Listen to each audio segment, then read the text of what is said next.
안녕하세요. 표준엄마 이현우입니다. 김무성 새누리당 대표가 오늘 이화여자대학교에서 특강을 했습니다. 김 대표가 이대 학생들에게 특별히 부탁한 게 있습니다. 연애를 열심히 하라는 겁니다. 연애를 해야 사람 보는 눈이 생긴다고 합니다. 자신의 둘째 딸이 연애를 안 해봐서 문제가 있는, 마약 문제가 있는 남편을 잘못 선택해서 어려움을 겪고 있다. 이런 뜻입니다. 연애를 많이 하면 사람 보는 눈이 생긴다. 이런 주장. 흥미로운 분석입니다. 잠시 후에 살펴보겠습니다.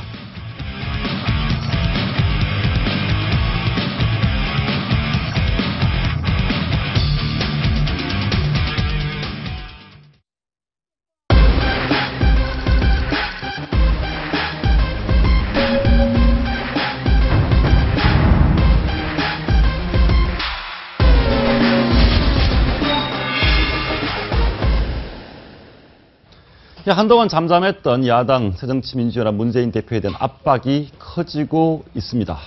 혁신안, 재신임안 모두 문재인 대표 뜻대로 됐는데 왜 하필 이 시점에서 문 대표 거취 문제가 거론되고 있을까요?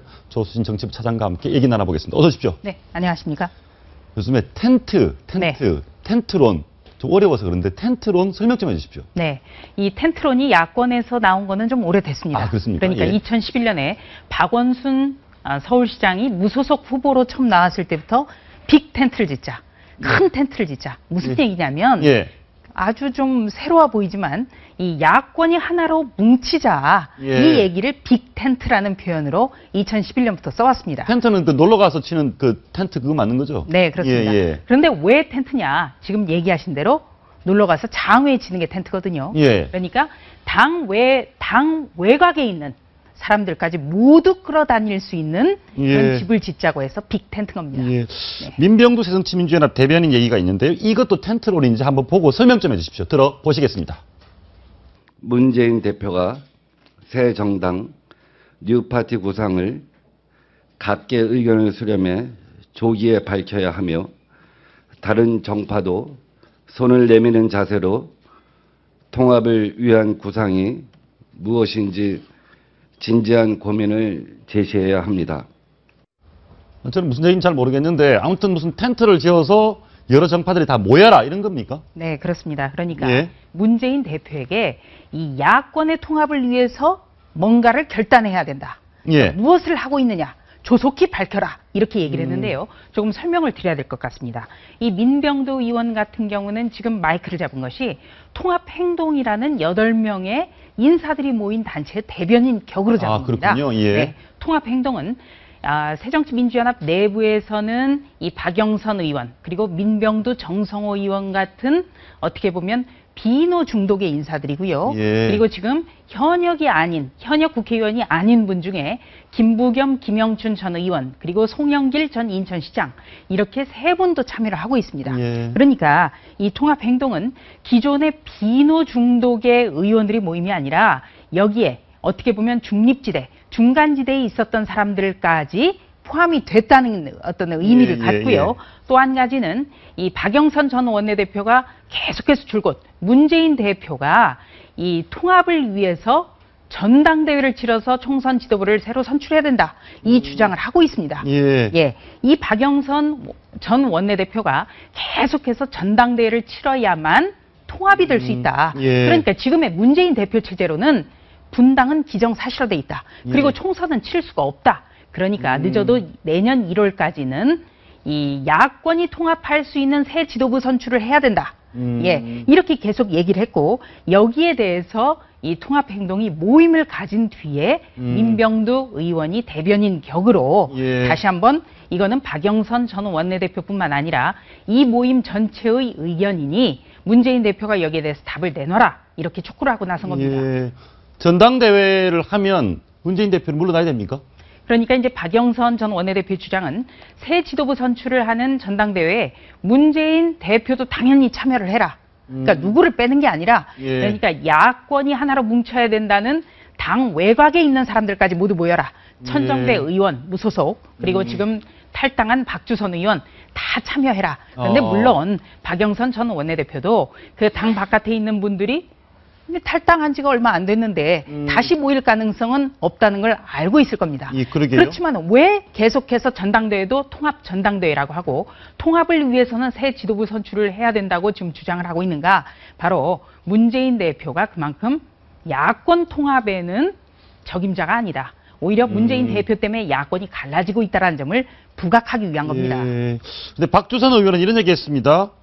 뭐 새정치연합이 무슨 야당의 텐트 역할, 국민에게 외면받았는데 신당끼리 텐트 치겠다. 이 얘기는 뭐 안 하겠다는 거죠. 그렇습니다. 그러니까 새정치민주연합 탈당한 지가 지금 며칠 되지도 않았는데 어떻게 새정치민주연합 내에서 전당대회를 치를 수가 있겠느냐. 새정치민주연합 깃발 아래는 못 모이겠다. 예, 그러니까 지금 밖에 나가 있는 천정배 의원이라든지 그리고 박준영 전 전남지사라든지 이런 분들과는 한데 뭉칠 수 있지만 새정치민주연합은 이미 사망 선고를 받았다라는 것이 박주선 의원의 주장이고요. 예. 천정배 의원의 생각도 다르지 않은 것 같습니다. 예. 지금 박주선 의원의 발언과 거의 비슷한 발언이 나왔습니다. 예. 박지원 의원도 무슨 선택지를 제시를 했는데 저 보시고 지금 야당이 문재인 대표의 독주, 비노의 지리멸렬 이런 분위기입니다. 무슨 재미도 없고 도대체 무슨 일이 벌어지는지도 모르겠고 되는 일도 없고 안 되는 일도 없는데 박지원 의원의 저 아이디어가 실질적인 가능성 또는 야당의 어떤 힘을 좀 받을 수 있는 기회가 됩니까? 네, 박지원 의원 같은 경우에는 저희가 아마 단독으로 여러 차례 예. 보도를 해드렸습니다만 이 추석 연휴가 끝난 다음 원래 결행일은 10월 3일이었습니다. 탈당을 하려고 했었죠. 예. 지역에도 모두 허가도 받았습니다. 탈당하겠다고? 지역의 상무위원이라는 그 가장 그 조직책 중에 조직책이 있는데 예. 목포의 경우에는 상무위원이 82명인데요. 이 82명의 여론 수렴 작업까지도 했었습니다. 네, 그런데 주춤한 이유 문재인 대표가 이 옛 민주계의 어떤 정신적 지주 역할을 하고 있는 권노갑 상임고문을 만난 겁니다. 예, 예. 네, 그래서 이 권노갑 상임고문에게 비주류 준영에서 자신 보고 계속 물러나라고 하는데 물러난 이후에 지도 체제를 어떻게 할 것인지 단일화된 안을 가져오면 물러날 수 있다. 이렇게 얘기를 한 거죠. 그 기저에는 비주류 진영은 워낙에 모래알이기 때문에 이 단일안을 내놓을 수 없을 거다라는 자신감이 깔려 있습니다. 실제로 지금 비주류는 지금도 갈라져 있습니다. 그래서 어떤 분들은 통합 전당대회를 얘기하고 있고 또 어떤 분들은 아니다. 그건 가능성 별로 없기 때문에 총선 선대위 체제로 빠르게 전환을 해야 된다. 그것도 아니면 비대위 체제로 전환을 해야 된다. 지금 감론을박이 있는 거죠. 그런데 이 발언들이 뒤늦게 나온 것. 왜 문재인 대표의 재신임 정국이 끝났는데 뒤에 나오는지 여기에 대해서 궁금한 점이 있을 텐데요. 이유가 있습니다. 우선 이 문재인 대표의 재신임 발언은 국정감사 시작 바로 전날에 나왔죠. 네.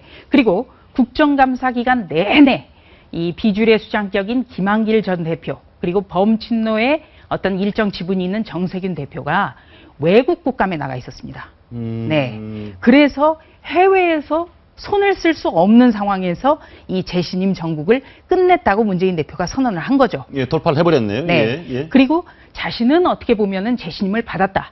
이미 모든 의원들의 신뢰를 얻었다. 이렇게 지금 자신하고 있고 이 상황에서 정세균 전 대표, 김한길 전 대표가 돌아왔고요.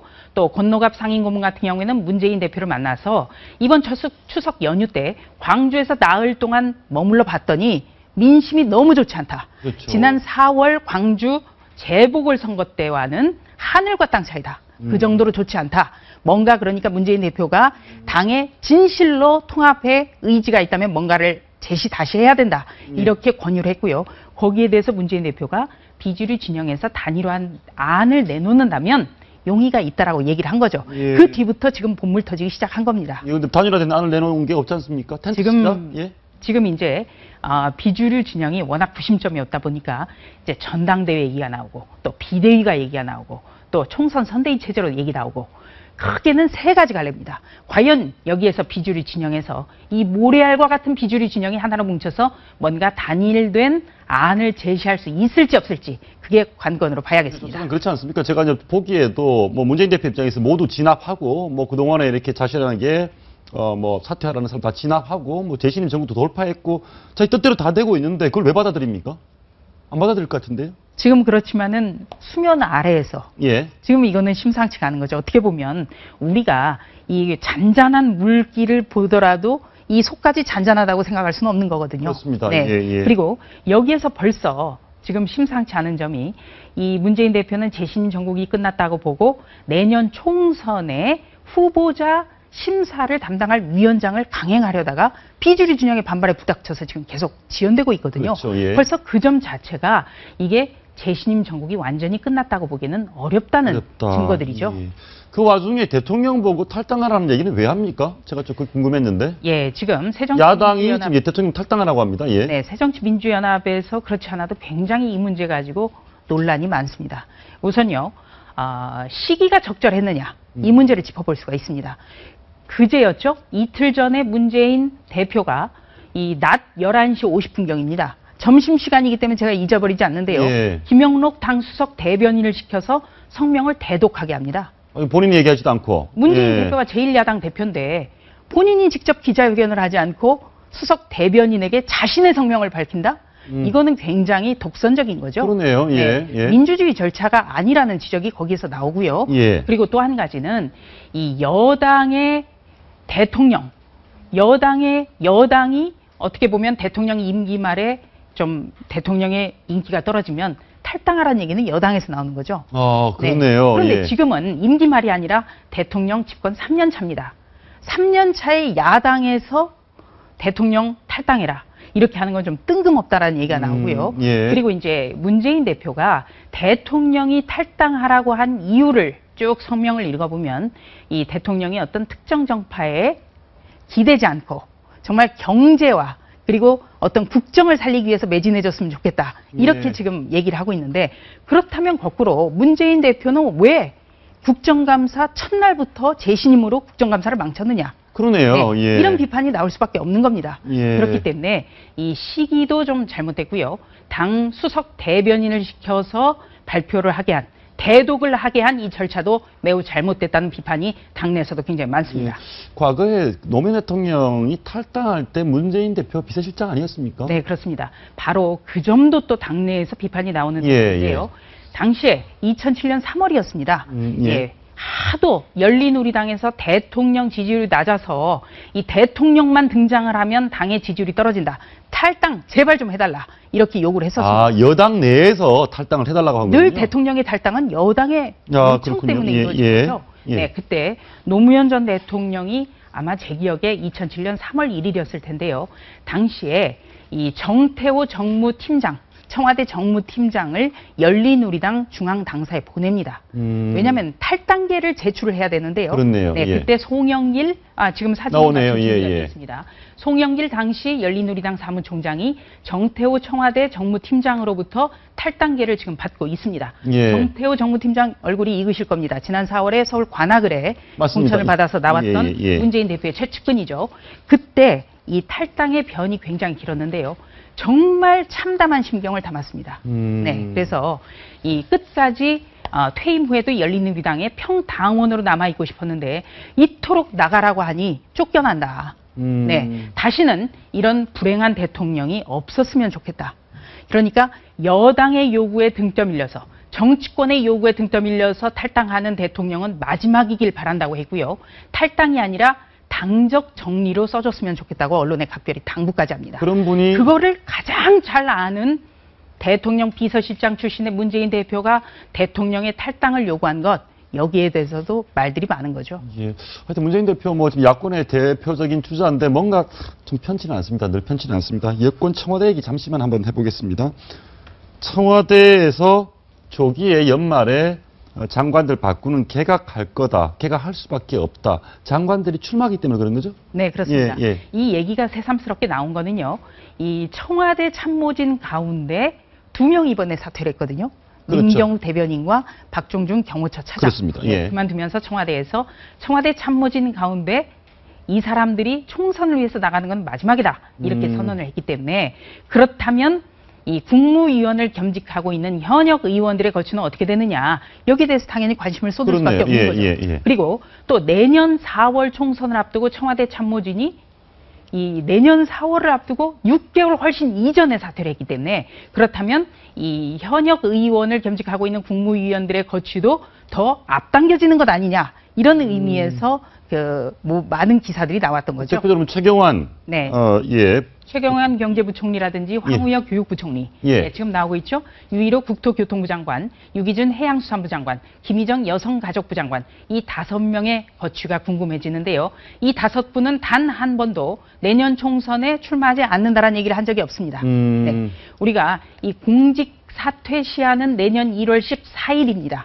그렇기 때문에 내년 1월 14일 이전에만 뭐 정리를 하면 되겠습니다만 예. 이번에 박근혜 대통령이 국무회의 등에서 계속 강조한 게 있죠.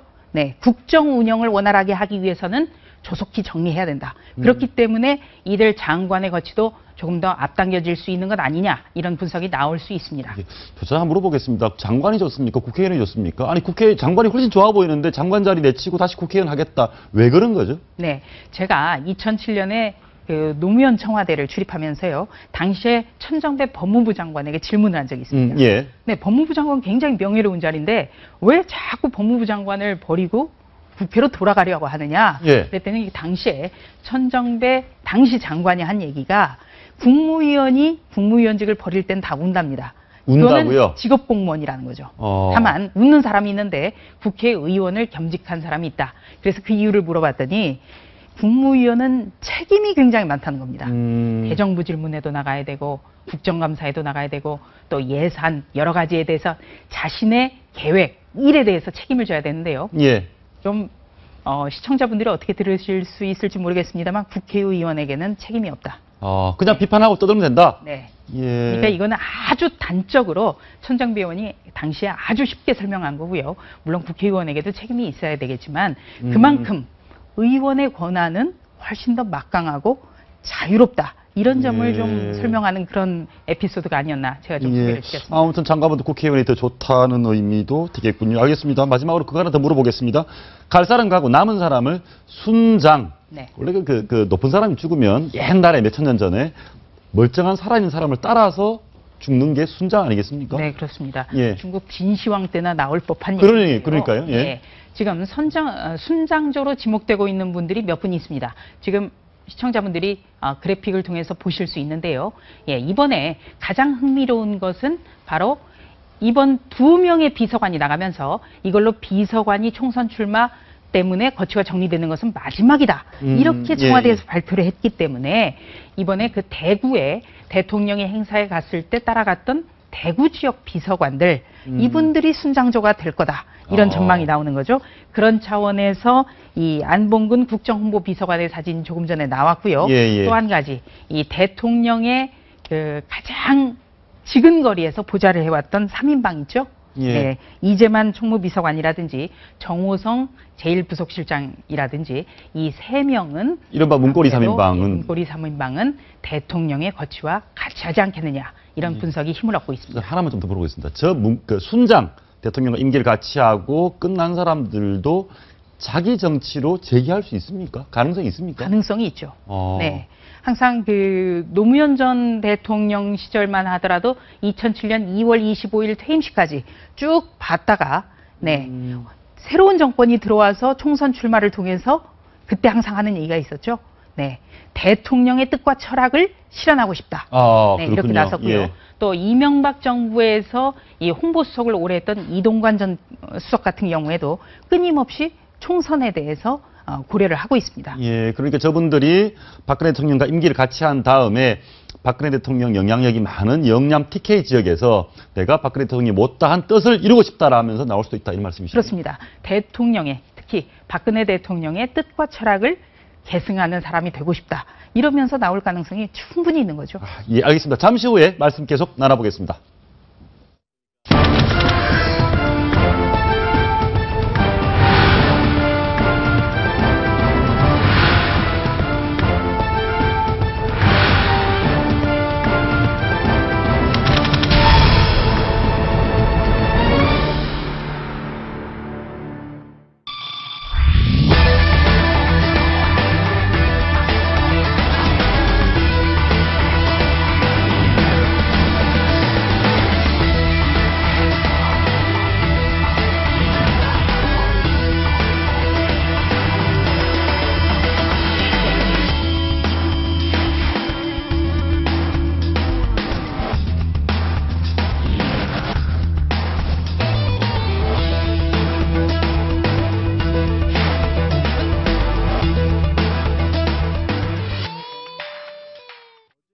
노무현 전 대통령을 변형된 공산주의자라고 주장한 고영주 박문진 이사장. 만약 노 전 대통령이 그런 이념을 가졌는지 국민 모두가 알았더라면 대통령이 안 됐을 수도 있다. 이렇게 공세를 이어갔습니다. 이현종 문화예보 논설위원, 이상우 이덕대 부총장, 김건식 경남대 교수, 계속해서 조수진 차장과 함께 얘기 나눠보겠습니다. 어서 오십시오. 안녕하십니까. 예, 공산주의자가 갑자기 이슈가 됐습니다. 지금 오늘 나온 얘기 한 번 더 들어보시겠습니다. 김대중 대통령께서는 6.15 선언으로 남북관계에 물꼬를 트셨으며 통일, 연방제를 비롯한 선구적인 안을 제시하셨습니다. 김대중 대통령도 공산주의자입니까? 그렇게는 말씀 안 드렸습니다. 지금 그렇게 생각 안 합니다. 그러면 노무현 대통령께서는 공산주의자입니까? 저는 민중민주주의자라고 말씀드렸습니다. 민중민주주의는 변형된 공산주의자. 그걸 변형된 그러면 변형된 공산주의자입니까? 예, 저는 그렇게 봤습니다. 예, 제가 말씀드렸는데 지금 어저께 나온 얘기입니다. 변형된 공산주의자, 민중민주주의. 교수님, 웃지 마시고 과거에 민중민주주의 활동하셨잖아요. 그 당시 공산주의자셨습니까? 전두환 정권 하에서 학생운동을 해서 이른바 이제 공안검사들한테 취조를 받고 기소가 된 분들이 대부분 이제 민중민주주의로 이제 이야기를 많이 했죠. 그러니까 그것은 북한에서 이야기하는 민족해방 인민민주주의랑 비슷한 걸로 이제 묶어가지고 사실은 친북 용공으로 이제 그 사상적인 탄압을 한 거거든요. 그러니까 사실은 그때 당시에 뭐 저를 포함해서 운동을 했던 사람들이 가졌던 사회 변혁의 의지라는 것은 민중이 중심이 되고 그다음에 민중이 중심이 되는 민주주의로 가겠다. 그리고 또 나중에 이제 이른바 주사파 바람이 불면서 또 민족해방이라는 것이 많이 이제 그 득세를 했었는데 제가 볼 때 이제 고영주 이사장님의 저 생각은 저 양반이 오랫동안 공안검사 출신 아닙니까? 주로 그런 사상 사건이나 조직 사건들 많이 담당을 했기 때문에 그분의 머릿속에는 대부분 운동을 했다는 사람들은 다 좌익이고 민중민주주의에 흠뻑 빠지는 사람들이기 때문에 이것은 북한이 말하는 이 노선과 전혀 다르지 않다라는 기본적인 생각을 갖고 있는 사람이에요. 교수님께 물어보고 싶은데 지금 아니시니까 과거에 학생 운동하시고 그럴 때 뭐 김일성 주체사상도 좀 읽어보시고 할 당시 가졌던 생각이 민중민주주의라는 것이 지금 돌이켜볼 때 북한의 이념이나 북한의 우호적이고 북한 체제에 약간은 동조하는 듯한 것이었다라고 생각하시죠? 그렇지는 않고요. 아닙니까? 오히려 그러니까 제 기억이랑 다른데요. 좌익적이라고 봐야죠. 그러니까 사회를 변혁시키기 위해서 이른바 폭력까지도 불사해서 혁명을 하든지 아니면 개혁을 하든지 사회를 좀 바꾸겠다는 좌익적인 이른바 좌파적 생각이 있었던 거지. 북한을 동조하고 찬양하고 북한을 숭배했다는 북한은 아니고요. 지금 고영주 이사장 얘기 들어보면 공산주의라는 것은 북한만 있는 것이 아니고요. 지금 말씀하신 대로 사회 변혁을 위해서 폭력도 불사해서 혁명을 이렇게 해서 바꾸어 보겠다라는 것은 뭐 좀 비슷하게 좀 그런 오해의 소지가 있는 것 같긴 합니다. 어떻게 보십니까? 일단 지난번 통진당 해산 사태 때 그 통진당 멤버들이 모여서 그 수녀원에 모여서 했던 그 논의 과정을 보면 거기서 그런 게 나오죠. 예를 들어서 우리가 그날을 준비해서 예를 들어서 어디 뭐 그 지하철이라든지 그다음에 어디 뭐 KT라든지 이런 데서 이제 갑자기 뭐 어떤 폭발시켜서 뭘 한다든지 뭐 이런 걸 통해서 한다는 즉 폭력적인 방법을 통해서 어떤 혁명을 주도하는 뭐 그런 측면에서 봤을 때는 그런 측면에 속할 수가 있겠죠. 여기서 이제 문제가 된 것은 과연 그렇다면 노무현 대통령이 그런 민중민주자인가 이것 자체가 문제가 되는 거거든요. 우리 사회에 분명히 그런 게 있습니다. 분명히 주사파가 있고 또 그 폭력적 혁명을 주도하는 그 추종하는 세력들이 분명히 있는 건 사실이거든요. 그런데 문제는 그거를 뭐 다다 이렇게 이야기하는 것 자체 그리고 또 노무현 대통령이 그런 생각을 가졌다. 이것 자체는 좀 다른 문제거든요. 사실. 제가 좀 이런 생각이 있는 것 같습니다. 사람의 생각을 칼로 무를 자르듯이 OX로 가지는 않지 않습니까? 다소 이 사람이 이런 쪽의 생각에 대해서도 약간 우호적인 측면이 있다. 저는 뭐 그렇게 보고 싶은데. 우리 대한민국에 가지고 있는 그 가장 지금 단점인 부분을 이야기하셨는데 우리가 사실상 그 한계를 가지고 있지 않습니까? 소위 말해서 분단 국가로서 가지는 레드 컴플렉스에 대한 부분, 이 부분 때문에 진보 보수에 대한 부분이 정치 잡떨어지게 재단이 될 수밖에 없는 상황인데 어쨌든 지금 고영주 이사장이 이야기하는 것처럼 뭐 적절치 않다 봅니다. 왜냐 그러면은 지금 시대가 어느 때인데 그 개목은 낡은 이론을 가지고 낡은 사상과 이념을 가지고 지금 대비를 시켜서 거기에 대해서 이런 단초를 제공하는지 물론 여기에 보면은 야당이 의도한 바도 없지 않아 있습니다만은 뭐 공산주의가 그런 거 아니겠습니까? 너무나 잘 알다시피 뭐 일종의 계급투쟁하는 거 아니겠습니까? 계급투쟁하고 무산 그렇죠. 뭐, 계급투쟁하는 거. 이거는 뭐 이미 90년대 초반기에 페레스트로이카 등장하면서부터 시작해서 나간 이론이고 실패한 이론으로 막 규정이 됐던 문제고 분명히 엄격하게 달라져야 될 것은 종북과 공산주의 개념은 다릅니다. 여기는 공산주의입니다. 종북이 그렇죠. 아닙니다. 공산주의. 우리가 지금 사회적으로 이야기하고 지탄의 대상이 될 수 있는 것은 현재까지는 정치적으로 종북주의자였습니다. 종북주의자는 글자 그대로 김일성의 주체 사상을 흠모가 따르는 그런 자들을 이야기하는 거 아니겠습니까? 고영주 이사장은 지금 공산주의를 얘기하고 있습니다. 그렇죠. 공산주의를 이야기하는데 왜 제가 이 부분이 적절하지 않나 그러면은 첫 번째로 그렇습니다. 고영주 이사장이 박문진 이사이기 때문에 야당에서 주장한 것처럼 상당한 사회적 영향이 있다고 보지만은 그 박문진 이사라는 자리가 사실상 국가의 국정을 운영하는 데 있어서 영향을 크게 주는 그런 자리가 아니다라는 그런 점. 그래서 그 고영주 이사장이 의도했든 의도하지 않았던 그 자리에서 이런 이념 논쟁을 촉발시킬 수 있는 그런 태도를 보이는 데서 난 문제가 있다라고 보는 것이죠. 그리고 이제 박문진이라는 부분이 야당의 그 전병헌 의원이라든가 이런 사람들 주장하는 바에 의하면은 MBC가 상당한 시청률이 높고 여기에 대해서 보도에 대해서 영향을 줄 수가 있다라는 어떤 형태로 이야기를 했단 말입니다. 그런데 박문진 이사장이라는 그런 자리가 MBC라는 그런 공영방송이 기자들이 얼마나 많은 그런 집단이고 여기에 대해서 뭐 보도가 누가 이렇게 쓰라 해서 이래 보도하라서 이렇게 하는 데가 아니거든요. 그러니까 보도에 대해서 그렇게 영향이 없다는 그런 점, 현실적인 문제에서 따지고 봤을 때 이것을 정치적으로 야당 입장에서는 자꾸 이제 크게 만드는 거죠. 뭐냐 그러면은 고영주 이사장은 지금 고베스라고 이야기하는 거 아닙니까? 고베스라고. 나치의, 나치. 고카시라고 이야기하고 메카시로에 빗대서. 그 이야기하는 게 뭐겠습니까? 내하고 싸우는 사람은 덩치가 커야 된다는 거 아니겠습니까? 그래야 이거 가지고 자꾸 스토리를 만들고 뭔가 모르게 지금 그 야당의 내용도 뭐 무마시키라는 그런 단초로 쓰겠다는 그런 의도로 봐야 되겠죠. 네. 1980년대 학생운동권 내부에서는 이 일부는 좀 어떻게 보면 이 독재를 타도하고 민주화를 위해서 지향을 했지만 또 아주 일부는 이 사회주의 혁명이라든지 체제 전복까지도 고려한 분들이 있습니다. 있죠. 네, 그분들이 지금도 주사파란 이름으로 남아있는 것도 현실인데 문제는 지금 고영주 이사장 같은 경우에는 MBC 대주주고 또 방송을 관리하고 감독해야 될 위치에서 계속 이 정치적 중립에 어긋나는 얘기를 하고 있다는 게 문제고요. 또 이 노무현 전 대통령이 변형된 공산주의자다. 이거는 어떤 그 과거의 공안 사건을 경험했던 뭐 검사 출신 변호사라면 뭐 사석에서 이야기를 할 수는 있겠습니다. 문제는 이 노무현 전 대통령 변형된 공산주의자다. 이 얘기를 국감장에서 박문진 이사장 자격으로 했다는 것. 그렇다면 우리 국민들이 공산주의자를 선출했었다라는 얘기가 되기 때문에 굉장히 위험한 발언이 되고 굉장히 부적절한 거죠. 이렇게 한번 물어보겠습니다.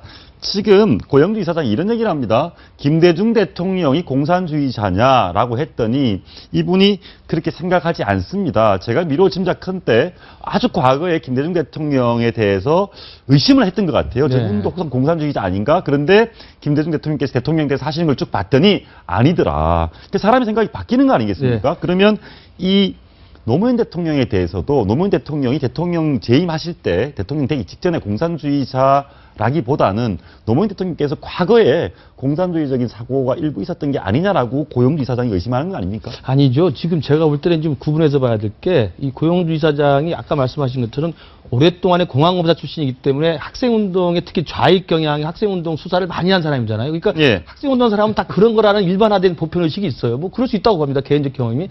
그러나 지금은 그게 아니고 이 양반은 지금 박문희 이사장이고 대통령으로 선출된 사람까지도 자기의 과거의 수사 기록의 연장선에서 아마 그런 주장에 동조했던 변호사 경력이 있기 때문에 그러니까 노무현 대통령을 공산주의자 변형된 공산주의로 보는 이유가 불임 사건을 변호했다는 거 아닙니까? 81년에 이른바 부산에서 독서 클럽을 만들어서 좀 좌익 성향의 책을 읽고 했다는 거거든요. 그 불임 사건을 변호했던 변호사이기 때문에 그 변형된 공산주의자라거든요. 이건 정말 너무나 큰 논리적 비약이라는 생각이 논리적 비약이다. 그렇죠. 그리고 두 번째는 이 고영주 이사장의 중심이 돼서 2005년인가 만들었던 그 친북 임명사진이 있습니다. 백인을 선정했는데 저도 거기에 학계 대표로 들어가 있습니다. 그러니까 그분의 시야에서 보면 저 같은 사람도 TV 토론이나 이 방송에 나와서 햇볕 정책을 옹호하고 당시 노무현 정부에 좀 지지하는 듯한 발언을 하면 그건 친북이 되는 거예요. 그러니까 그런 식의 획일화된 양단 논리를 가지고 세상을 보는 건 제가 볼 때 공직자는 아니지만 상당히 MBC 대주주의 이사장 자격으로서 있을 만한 위치에는 제가 볼 때 적절하지 않은 인물이 분명하다고 봅니다. 논란을 촉발시킨 것은 고영주 이사장의 이 발언 때문입니다. 과거 남부지검 지검장 직후에 한 발언인데요. 직접 한번 들어보시겠습니다. 노무현 정권 때 청와대 부산 인맥이라는 사람들이 전부 불임 사건 관련 인맥입니다. 공산주의 운동을 하던 사람들입니다.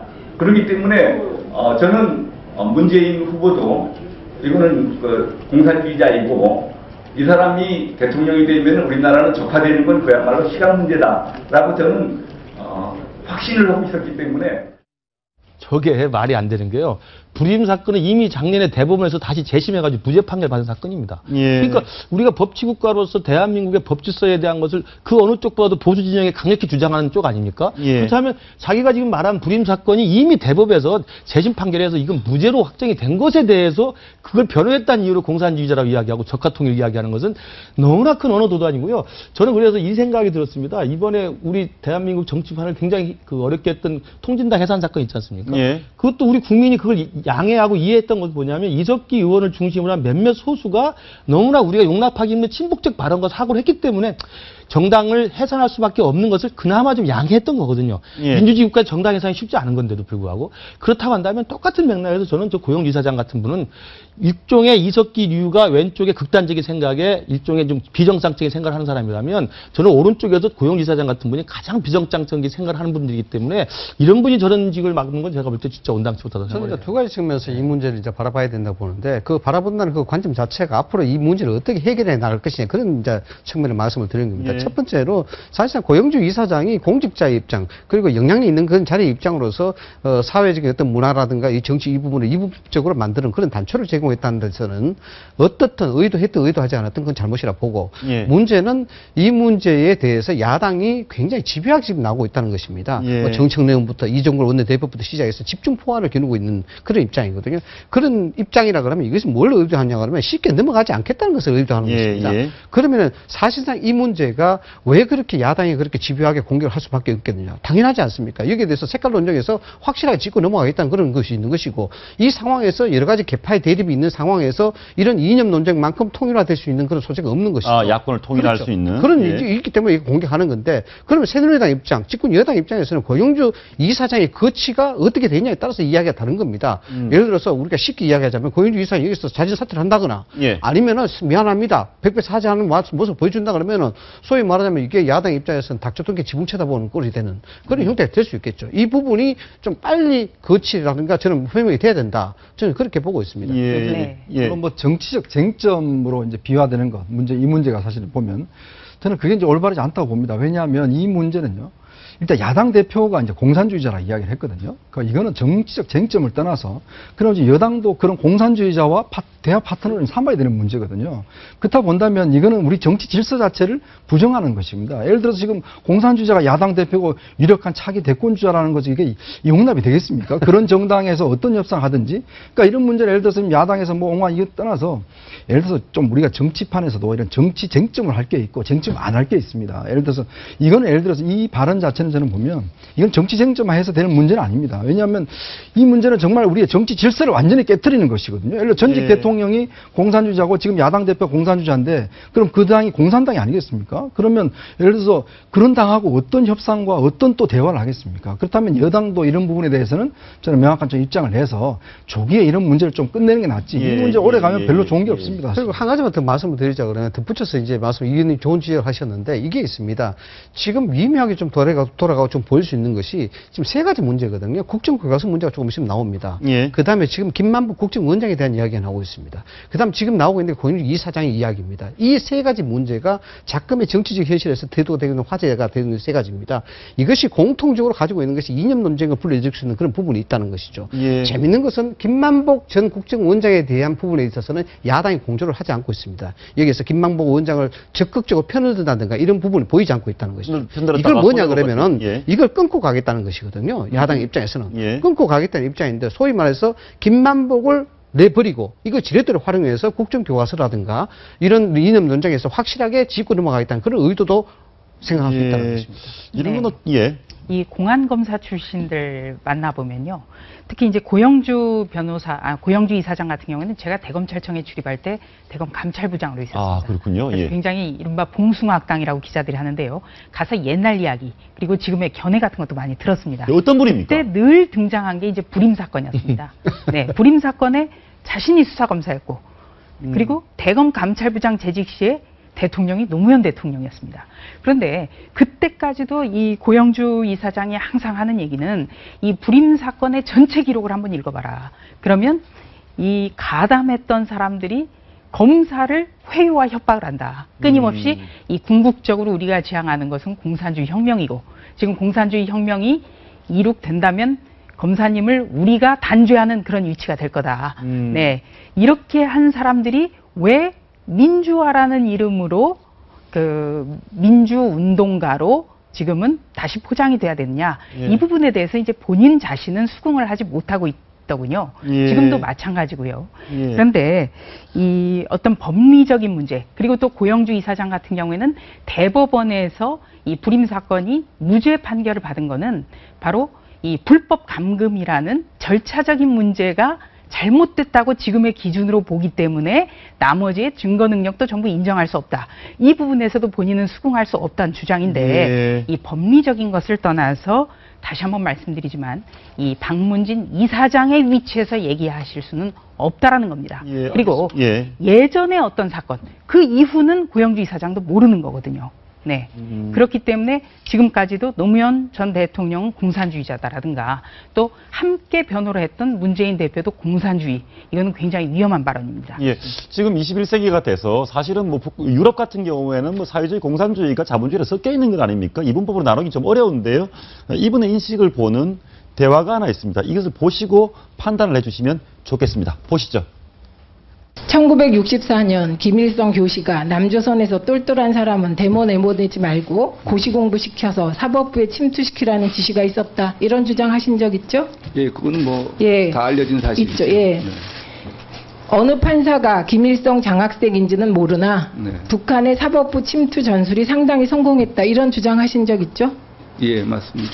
그러면 김일성 장학생이 있다는 뜻이죠. 성공했으니까. 그렇습니다. 예, 누가 김일성 장학생인지는 아십니까? 그걸 모른다고 말씀드렸지 않습니까? 김일성 장학생이 있는데 그게 누군지는 모른다. 예. 지금 이 말씀하시는 거죠. 사법부에. 예. 지금 이 순간에도 우리나라 사법부에 김일성 장학생이 있다고 생각하십니까? 예, 그렇게 생각합니다. 네.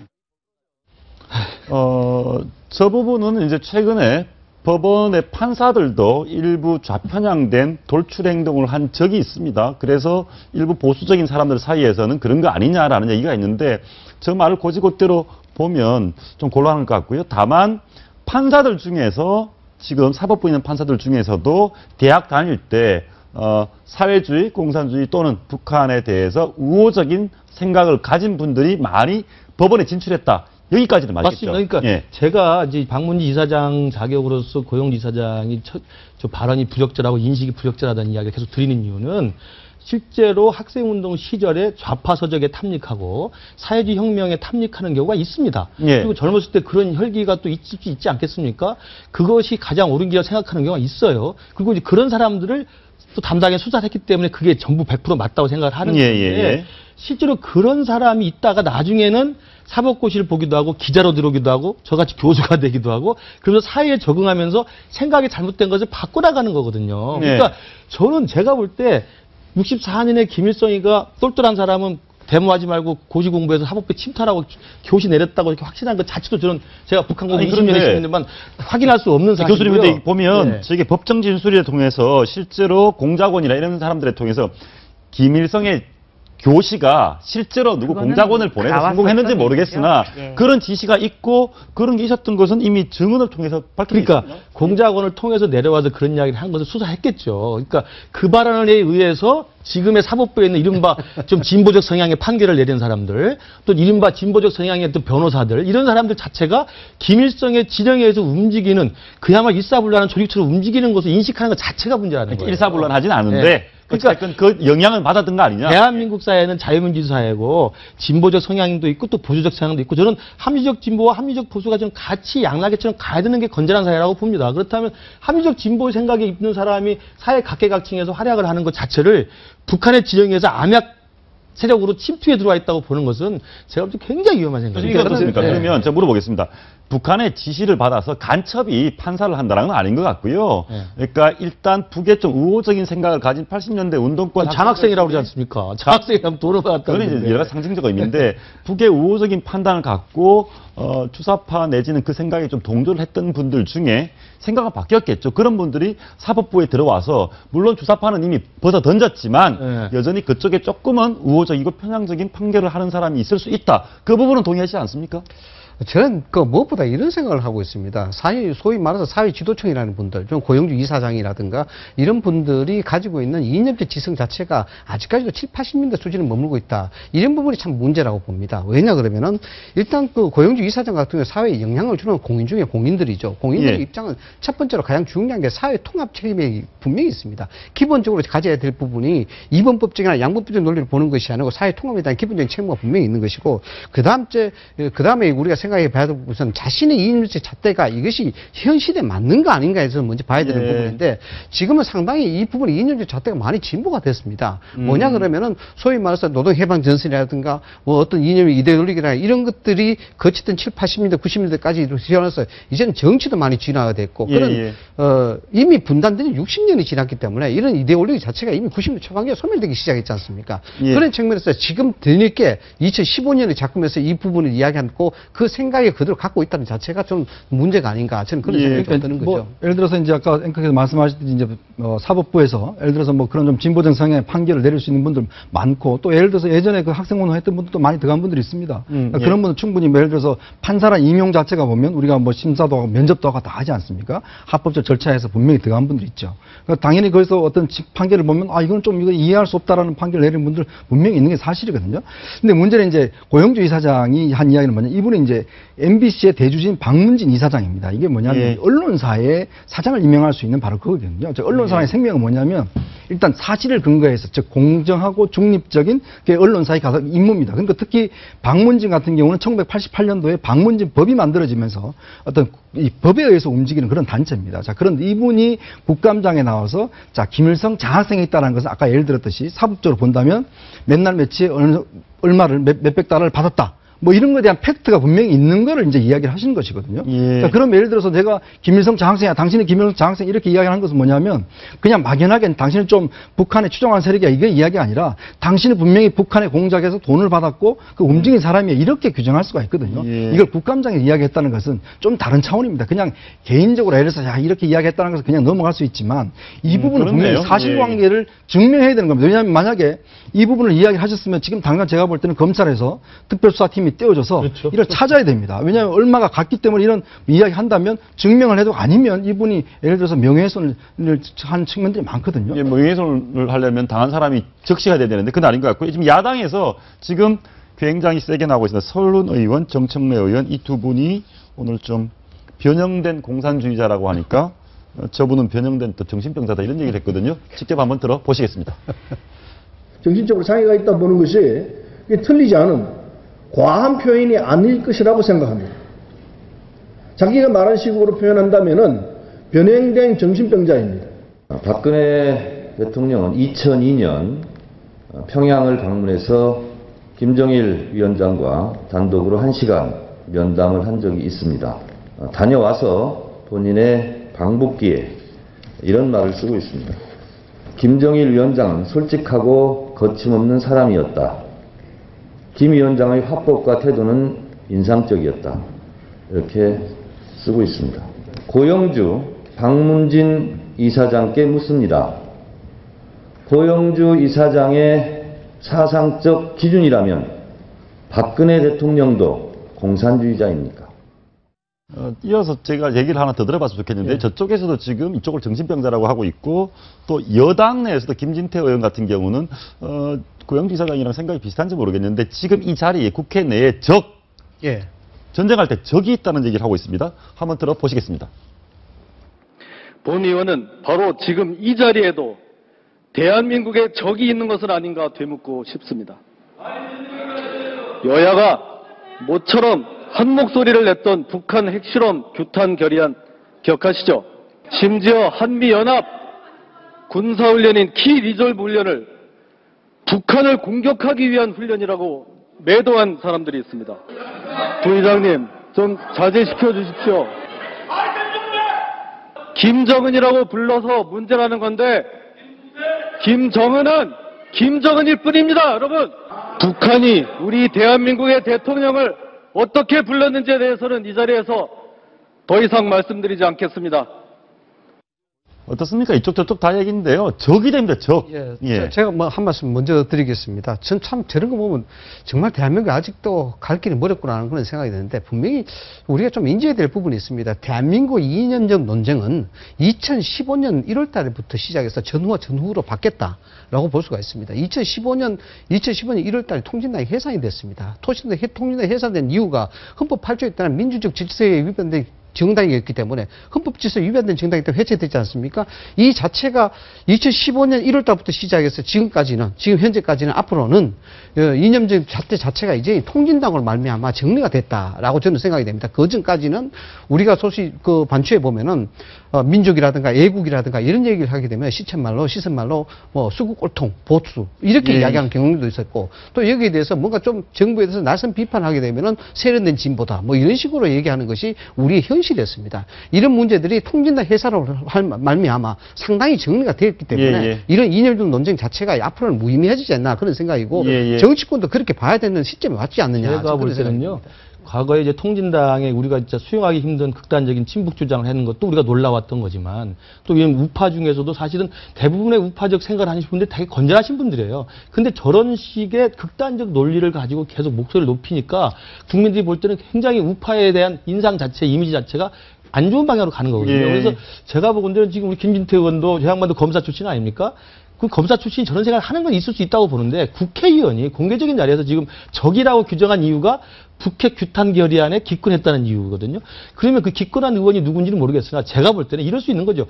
북핵 규탄 결의안에 기권했다는 이유가 북핵을 찬성하는 게 아니고 북핵 문제를 해결하는 해법으로서 적절치 않기 때문에 기권할 수 있는 거거든요. 근데 그것을 북핵 규탄 결의안에 기권했으니까 공산주의자고 적이다라고 매도하는 건 정말 전형적인 공안검사 출신의 잘못된 생각이라고 봅니다. 논쟁은 이 얘기로 좀 마무리했으면 좋겠는데 임수경 의원이 허준영 자유총연맹 회장과 대화하는 내용이 있습니다.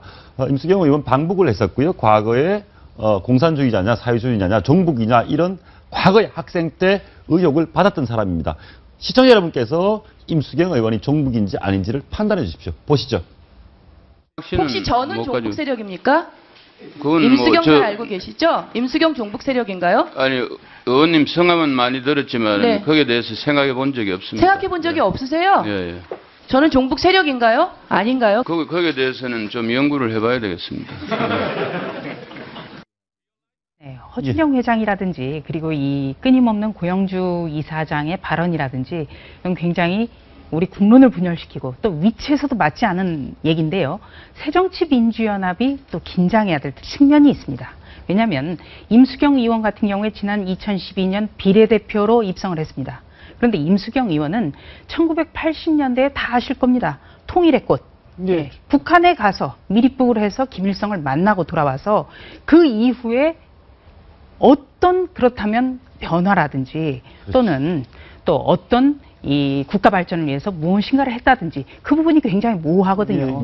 그러니까 1980년대에 북한에 미립국을 했고 김일성을 만나서 당시 통일의 꽃이라는 호칭으로도 북한에서부터 불렸고 했는데 비례대표를 받았기 때문에 새정치민주연합이 또 어떤 사상이라든지 이념에 있어서 끊임없이 공세에 시달리는 측면도 있습니다. 그리고 또 김진태 의원의 발언은 대단히 잘못됐죠. 같은 국회의원, 동료를 적으로 규정하는 건 잘못됐습니다만 이 새정치민주연합의 지금 심재권 의원 같은 경우에는 이 통일부 국정감사 때 김정은이라고 된 보고서를 왜 김정은의 호칭을 붙이지 않느냐, 이래서야 되느냐 이렇게 공개 질타를 한 적도 있습니다. 그렇기 때문에 어떤 김진태 의원이라든지 또 허준영 회장이라든지 또 고영주 박문진 이사장이라든지 이런 분의 논란성 발언과는 제쳐놓고라도 지금 새정치민주연합이 정말 건강한 모습을 보여줘야 된다는 겁니다. 알겠습니다. 이 논쟁 여기까지 하고요. 사실 이념 논쟁이 오늘 굉장히 최근에 많이 이루어졌는데 여러 가지 중에 하나가 교과서 논쟁, 아까 말씀하신 겁니다. 교과서 관련해가지고 일단 여당 쪽에서 먼저 바꾸자라는 얘기를 했습니다. 교과서 국정으로 바꾸자라는 얘기 짧게 한번 이현종 의원께서 말씀해 주시겠습니까? 저는 일단 국정으로 반대합니다. 왜냐하면 국정 반대다? 예. 역사 교과서를 우리가 정부가 국가에서 규정한다는 것 자체는 역사라는 게 해석이 다양하고 또 여러 가지 관점에서 볼 수 있지 않습니까? 물론 오류는 많겠지만 그러나 또 국정으로 한다 그러면 다음 정권에 또 바꿔야 됩니다. 그 정권마다 그럼 역사 교과서 바꿔야 될까요? 저는 그런 면에서 세계적 추세도 그게 아니고 국정을 한다는 것은 너무 역사를 획일적으로 바라볼 수 있는 측면도 있다. 저는 그렇게 그것에 대해서 여당 분들은 이렇게 얘기하고 있습니다. 직접 한번 들어보시겠습니다. 지필진 다수가 공정성, 균형성, 역사관을 의심하기 충분한 특정 이념을 추구하는 세력이고 전교조 교과서라고 해도 과언이 아닙니다. 이런 것을 왜 대한민국 학생들이 배워야 합니까? 여러분, 우리나라의 학생들이 왜 김일성 주체사상을 배워야 합니까? 이게 지금 대한민국 역사 교과서의 현실입니다. 이현종 의원님 이런 말씀 드려보겠습니다. 지금 다양한 역사에 대한 다양한 해석이 있어야 된다고 얘기를 했습니다. 사실은 오늘 이념과 쭉 이어지는데요. 80년대, 70년대에 일단 사회주의나 북한에 대해서 비교적 우호적인 생각들, 그런 시각을 가졌던 분들 중에 다수가 역사 해석의 중심에 서 있고 그분들이 중심이 돼서 다수의 역사 교과서를 지금 만들고 있다라는 게 어찌 보면 지금 여당 의원들의 문제 제기거든요. 그 부분에 대해서 어떻게 생각하십니까? 앞서 말씀을 드렸습니다만 저는 공산주의와 종북의 개념은 확실히 다르다고 생각하고 있습니다. 예. 그런 정점에서 본다 그러면 이 역사 교과서의 논란도 그렇게 이해 해석이 될 수 있는데 일제적으로 국정 교과서의 본질에 대한 의미가 뭐냐 그러면은 국가가 저작권을 갖고 국가적 통일성이 필요한 교과목 위주에 대한 부분. 그러니까 국가가 통일성이 필요한 내용에 대해서는 국정 교과서를 해야 된다는 그게 국정 교과서의 핵심입니다. 예. 이 말은 뭐냐 그러면 역사에 대한 부분은 이 의원님께서 지적하셨습니다만 보는 사람마다 다양하게 시각을 바꿀 수가 있겠죠. 이 부분 문제죠. 사람이 따지면 사람은 어느 사람인데 개인간의 개인 철학이 있듯이 국가도 그 아이덴티티가 풍부히 있습니다. 예. 국가적 정체성이라고 이야기하는 것이죠. 그것은 무조건 지켜져야 된다는 부분이고 그것이 역사적인 대해서 상당히 많이 기인한 부분이 많다라고 봐야 됩니다. 2013년에 국감 때 지적된 부분이 있었습니다. 8종 역사 교과서가 있는데 7편이 좌편향이고 1편이 우편향이다. 그래서 단 하나도 중립적 시각을 갖고 있는 것이 없다라고 하는 것이 그 2014년 국감에 제기가 됐고 그 문제 지금까지 올라오게 된 것입니다. 예. 그래서 우리가 흔히 역사를 이야기하면 예측하를 많이 이야기하지 않습니까? 역사라는 것이 그만큼 엄중하기 때문에 문제는 어느 시각에서 흔히 이야기한 대로 역사는 이긴 자의 몫이라고 이야기하는데 예. 그러면은 정권이 바뀔 때마다 다른 관점에서 선다. 이렇게 비관적으로 본다 그러면 국정교과서, 다시 말씀드리자면 국가적 정체성 자체가 혼란을 겪을 수밖에 없습니다. 그래서 어느 쪽이든지 선택을 해야 되는 문제인데 저는 국정교과서로 가는 것이 맞다라고 봅니다. 가시는 게 맞다. 다만 편찬을 할 때 거기에 대해서 어느 정도 중립과 객관성을 가지는 사람들이 채워져서 그에 대해서 판단을 할 것인가에 대한 문제지 이 부분을 그냥 허벌판에 내두듯이 국정교과서를 내놓는다 그러면은 국가적인 아이덴티티를 그냥 벌판에 내보는 것과 똑같다. 제가 볼 때는요. 지금 이제 여당 측 일부에서 이제 국정교과서의 필요성을 이야기하는 게 이제 전교조 중심의 편향된 왜곡된 시각이라는 거거든요. 물론 그런 위험성들이 몇 차례 지적된 바가 있습니다. 예. 근데 이제 제가 말씀드리고 저도 이제 이 의원님이랑 같이 국정교과서는 반대인데요. 왜냐하면 지금 이야기하는 전교조 편향의 잘못된 시각이 들어간 것들은 우리가 그때그때 지적해서 바로잡으면 되는 거고요. 그렇기 때문에 마치 빈대 잡으려고 초가상권 태우고 그렇기 때문에 국가가 획일적으로 역사관을 통일해가지고 강압적으로 위에서 내려먹인다? 저는 이건 우리 자유민주주의 국가나 우리 대한민국의 우리 국격에 맞지 않다고 보고요. 예. 지금 말씀하신 그 왜곡된 시각을 우리가 예의주시하면서 잘못된 것을 바꿔나가는 건 맞지만 대한민국의 역사라는 게 대한민국이 우리가 과거에 그 대한민국 개국할 때 친일파 청산이 미흡했다. 이걸 쓰는 게 왜 그게 대한민국 욕하는 겁니까? 잠깐만요. 저는 솔직하게 자기 반성이 필요하다고 생각을 해요. 예. 그다음에 이승만 대통령이 결국 독재자로 귀결되고 말았다는 이야기 쓰는 거 자체도 이게 전교조 시각이라고 그러면 아니 교수님 그건 대한민국 아니고요. 자부심하고 다른 지금 거죠. 저것을 바꾸자 국정으로 하자는 사람들이 제기하는 좌편향 교과서에 대한 문제 제기는 그 내용은 아닙니다. 무슨 내용인지 지금 들어보시고 반론을 해주시죠. 예, 조갑재 닷컴 대표께서 하신 얘기인데요. 이것에 대해서 반론해 봐 주십시오. 보십시오. 주체사상을 어린애들한테 교육한다면은 반드시 줄을 달아가지고 이 주체사상이라는 이 사회주의의 변형적 우상숭배 논리로 해서 북한이 이렇게 되었다라고 가르쳐야죠. 예. 그렇지 않고 북한 김일성의 원전, 노동신문의 원전을 그냥 소개함으로써 주체사상이 마치 자주사상처럼 가르치고 있습니다. 그리고 북한의 토지개혁은 실패했어요. 그 결과로 오늘날 식량 문제가 생겼는데 북한 토지개혁이 김일성이 성공했다고 가르칩니다. 저는 개인적으로 조갑제닷컴 대표의 얘기에는 충분히 설득력이 있다고 보고 있습니다. 우리 정치부 기자 오래 하신 분은 이 부분을 어떻게 판단하고 있습니까? 예. 저는 이 국정교과서 세대입니다. 네, 예. 국정교과서 세대였기 때문에 뭐 선택의 여지는 없었습니다만 지금 우리 시중에 우리 청소년들이 배우고 있는 교과서 내용을 보고 깜짝 놀랐습니다. 예를 들어서 이승만 전 대통령 독재했습니다. 그런데 이승만 전 대통령이 독재했다는 기술을 하기에 앞서서는 당시의 시대상 그리고 건국의 아버지 대한민국의 초대 대통령으로서의 어떤 역할을 했는지 네, 이 점도 같이 다뤄야 되는데 그냥 이승만 대통령 때문에 분단이 됐고 독재자다 이렇게 기술이 됐다면 이건 굉장히 사실 왜곡이고요. 또 한 가지는 이 산업화가 성공했다라는 것도 자본주의의 어떤 착취다 이렇게 또 기술을 하고 있는 교과서도 있었고요. 우리식 사회주의를 강화해야 된다는 그런 문장도 있었습니다. 그렇다면 과연 국정교과서로 가야만 이 문제가 정립될까?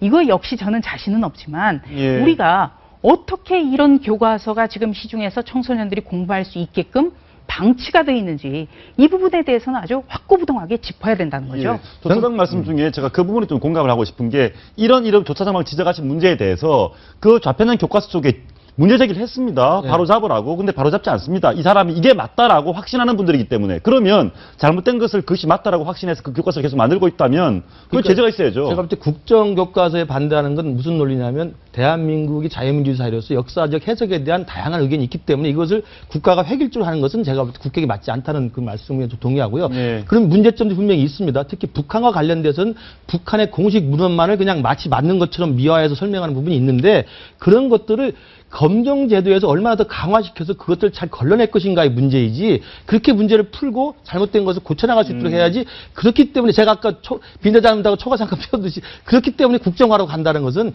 제가 볼 때 이 민주주의 사회에서 맞지 않는다는 거예요. 제가 오늘 말씀 많이 하고 있는데 그런데 그것이 잘 안 되더라고요. 바로 잡으라고 해도. 그러니까 왜냐하면 자율적 논리로 그게 뭐냐면 결국은 저는 교육부의 문제라고 봅니다. 왜 이런 교과서들이 지금 보면은 여러 가지 문제점들이 많거든요. 한 조갑재 대표 이야기도 저는 동의합니다. 그런 측면이 많기 때문에 그렇다면 이 검정이라는 게 있지 않습니까? 그럼 검정은 어떻게 됩니까? 분명히 이렇게 왜곡된 부분을 고쳐야죠. 그러면 만약에 안 고치면 출판하지 못하도록 해야 됩니다. 네. 자, 그런 권한을 교육부가 행사를 해야 돼요. 근데 그걸 하지 않고서 지금 방치해 놓고 와서 지금 국정으로 가야 되겠다. 그럼 국정하면 또 어떤 사람을 구성해서 할 것이냐. 이게 또 문제가 있거든요. 지금 보면 검정교과서 같은 경우는 사실 이게 교사들이 이게 검정교과서 한번 집필하면 한 300~400만 원 받는다 그래요. 그러니까 굉장히 이 비용을 받고 하기 때문에 실제로 좀 권위 있는 교수들은 여기에 참여도 하지 않습니다. 예. 그래서 지난번 교학사가 이제 어떤 교과서를 냈지 않습니까? 우파의 교과서를 냈는데 문제는 또 여기에 오류가 너무나 많았습니다. 예. 그래서 결국은 기본적인 팩트마저 틀려서 사실 학생들이 배우기 힘든 정도였는데 그렇다면 이 부분을 왜 그동안 교육부가 방치하고 있다가 이제 와서 또 검증을 다시 그런 국정을 가자 그러느냐. 이거는 문제라는 것이죠. 검증이란 뭡니까? 정부에서 예를 들어서 그 기준을 마련해서 분명히 틀린 부분을 지적하고 만약에 고치지 않으면 발행 못하게 하면 되는 겁니다. 저도 그래서요. 예. 이 세 분 모두 아마 의견이 같을 겁니다. 지금 새누리당에서는 검정교과서, 국정교과서로 가면 모든 문제가 사라질 거다라고 주장을 하고 있고 야당에서는 무슨 소리냐. 그렇게 가자는 거는 친일이라든지 과거의 어두운 그림자를 지우겠다는 거다. 이렇게 반대를 하고 있거든요. 왜 우리 국회가 이래야 되죠? 국회 교문위 같은 경우에 정말 교육에 정말 뜻이 있는 의원들이라면 교과서 검증을 어떻게 할 것인가를 머리를 맞대고 이번 국정감사 때부터 짚고 대안을 찾았어야 된다고 봅니다. 예. 그런데 이번 국정감사 전혀 그렇지 못했다는 게 문제입니다. 예, 저희가 그 논란은 그러면 교과서 관련해서 이제 우리가 뭐 건국 이런 부분은 그렇지만 너무 북한 편향적이다. 네. 이 얘기는 이걸로 정리하면 될 것 같습니다. 우간다라는 아프리카 나라 아시죠? 우간다. 그 나라의 대통령이 80년대부터 거의 30년 이상 장기 집권을 하고 있는데 이분에게 북한이 김일성 상을 받으라고 했더니 안 받겠다고 해서 1년 동안 지금 받아주세요. 안 받겠다. 그만큼 북한 체제는 실패한 체제고 예, 그 부분에 대해서는 교과서가 좀 분명히 해야 될 것 같습니다. 이 우간다라는 나라가요. 북한하고는 무비자로 입국할 수 있는 나라입니다. 굉장히 형제 같은 나라인데 사실은 예. 우리가 같은 경우도 이제 2011년도에 우리가 국교를 이제 수교했는데 근데 그런 나라에서 대통령마저도 지금 김일성상을 안 받겠다는 거거든요. 그렇다고 본다면 지금 북한이 최일선에서 자기들 형제 국가마저도 사실상 안 받겠다는 거니까 굉장히 국제적으로 고립되어 있다는 것을 증명하시는 거죠. 예, 이 부분에서는 하여튼 종북, 친북 문제는 하여튼 좀 분명히 정리됐으면 좋겠고요. 오늘 김무성 대표가 이화여대 특강 가서 참 가슴 아픈 얘기를 했습니다. 예, 어떤 내용을 했냐면요. 예, 내용을 한번 보시죠. 제가 CG로 준비를 했는데요. 자기 둘째 딸이 남편을 잘못 선택해서 어려움을 겪고 있다. 둘째 딸이 평상시 연애를 안 해가지고 사람 보는 눈이 없었다. 연애를 해라. 참 이렇게 어떻게 보면 안타깝고 가슴 아픈 얘기입니다. 네. 연애를 많이 하면 좀 사람 보는 눈이 생기는가요? 지금 김무성 대표가 워낙 이 둘째 사이 문제로 예. 가뜩이나 이 당청 관계에서도 어려움을 겪는데 둘째 사이까지 문제가 지금 계속 끊이지 않고 또 새로운 게 나오고 또 새로운 게 나오고 이러거든요. 예. 의혹이. 그렇기 때문에 오늘 이 국면에 대해서 정말 아버지로서 우회적인 얘기를 한 겁니다. 그러니까 이 자신의 딸이 공부만 했기 때문에 너무 연애에 대해서 무지했다. 그래서 어떻게 보면 이 둘째 사유를 잘못 얻었다라는 그런 표현까지 쓰고 있는데요. 예. 참 이 자식 앞에서는 참 어느 정치인도 장담할 수 없는 게 우리 현 주소 같습니다. 연애를 해야 사람 보는 눈이 생긴다. 저 말에 공감하지 않더라도 저 말 자체가 김무성 대표의 굉장히 지금 가슴 아픈 현실 보여주는 것 같습니다. 문제는 뭐 저는 그렇습니다. 김무성 대표가 일반인이 아니지 않습니까? 예를 들어서 지금 김무성 대표가 자식 못 이겨서 어쩔 수 없었다라고 이야기를 하는데 저는 그 공당의 여당의 대표로서 또 대권을 하겠다는 분으로서의 그 발언은 저는 적합치 않다고 봅니다. 제가 하면 괜찮겠죠. 그렇지만 그분은 국가를 운영하겠다고 저 대권을 하겠다고 하시는 분입니다. 그러면 자식이 이야기하면 다 들어줘야 됩니까? 아니죠. 아니면 아니다고 이야기를 했어야 되죠. 그러니까 그런 면에서 볼 때는 김무성 대표가 지금 오늘 한 이야기도 연애를 해야 된다. 이것도 저는 좀 부적절하다고 봅니다. 왜냐하면 그럼 자식이 하는데 다 따라가야 되냐. 그리고 예를 들어서 그냥 중매를 했을 텐데 그러면 상대방에 대해 알았을 거 아니겠습니까? 그러면 상대방 집안이 어떻다는 걸 분명히 다 알 텐데 그럼 그런 부분에서 본인이 검증을 해보지도 않고 자식을 덜컥 결혼시켰다? 그것도 아버지 책임으로서는 저는 적합치 않다고 보거든요. 저는 그래서 이 발언은 보면 너무 냉정하십니다. 물론 저는 냉정한 게 뭐냐면 이분이 일반이면 전혀 그렇게 말 안 합니다. 근데 문제는 이분이 여당 대표고 자기 대권을 꿈꾸는 분이기 때문에 냉정할 수밖에 없는 겁니다. 좀 답답했어요. 이 의원님 말씀하셨으니까 이제 저는 약간 반대적 측면에서 말씀을 좀 드리겠습니다. 뭐냐 그러면은 그렇게 제가 김무성 대표 편을 드는 것이 아니고 이 사건이 발생됐을 때 저도 굉장히 이제 비판적 입장에서 이야기를 했던 사람입니다. 근데 최근에 들어와서 사실 저희 딸이 대학교 4학년인데 남자친구가 생겼어요. 처음으로. 남자친구가 생겼는데 저한테 이야기하는데 그 얘기 자체가 받아들이는 기분이 참 묘하다는 생각이 좀 들었습니다. 그러면서 이 김무성 대표의 딸 문제가 좀 오버랩되기 때문에 약간 좀 이해하는 부분도 없지 않아 있다라는 건데 물론 맞습니다. 공인의 입장이기 때문에 여기에 대해서 자식 교육이 잘 되고 못 되고에 대한 책임까지도 져야 된다는 부분인데 거꾸로 생각해보면 이런 문제도 있죠. 대권을 바라보는 그런 상황이고 누구보다도 자신의 야망이 있는 그런 사람인데도 불구하고 그럼에도 불구하고 그런 사회를 맞아줄 수밖에 없던 그런 상황도 있었지 않느냐라는 생각이 알겠습니다. 그러면 김무성 대표의 지금 최근의 위치를 좀 말씀해보고 싶은데요. 제가 아까 판넬이 준비한 내용은 최근에 좀 오락가락하는 내용들입니다. 과거에도 죄송하다고 했고 유승민은 사퇴로 끝났고 얘기 안 했다. 그래서 이렇게 한번 찔렀다가 또 움츠러들고 이래서 식물대표라는 얘기까지 나오고 있습니다. 과연 김무성 대표, 식물대표 이런 정도까지 위기에 몰려 있습니까? 조차사 어떻게 보십니까? 네, 지금 현재 집권 여당의 대표를 식물대표로까지 부르기는 좀 적절치 않아 보이고요.